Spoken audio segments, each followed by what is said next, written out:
Hello everyone, it's me again. Now I'm gonna adopt a different strategy. I'm gonna perform two movements of two different sonatas by Ludwig van Beethoven. The first one is the Sonata Opus 10 number 1 in C minor, and the second one is the first movement of the Sonata Opus 111. Both of them are in C minor, but they are very contrasting. The first one was composed between 1796 and 1798.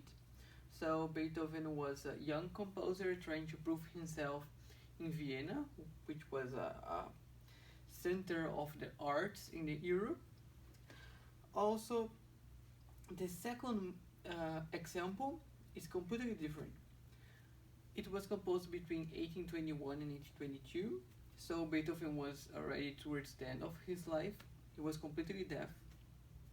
The instrument had undergone through many changes in this time regarding technique, regarding the approach of the composers. For instance, in the first example, you guys will have a much more classical language.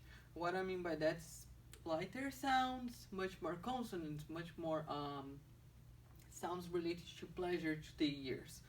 More balance of structure, you have lighter textures, and you will have clearer structures of musical phrase that you can really interpret that as a more symmetrical work.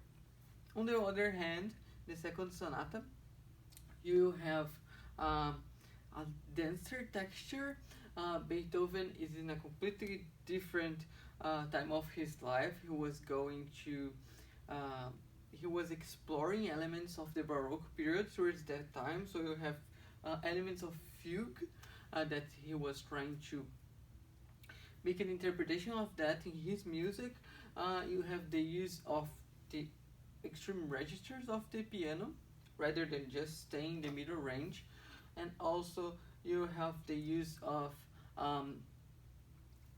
kind of noises, let's say this way, sound effects that we would not have in the first sonatas by Beethoven, which I mean trills, and both here in the extreme registers as well.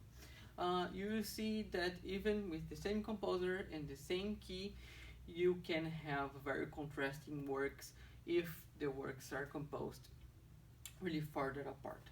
I hope you enjoy both works as much as I did. Thank you very much.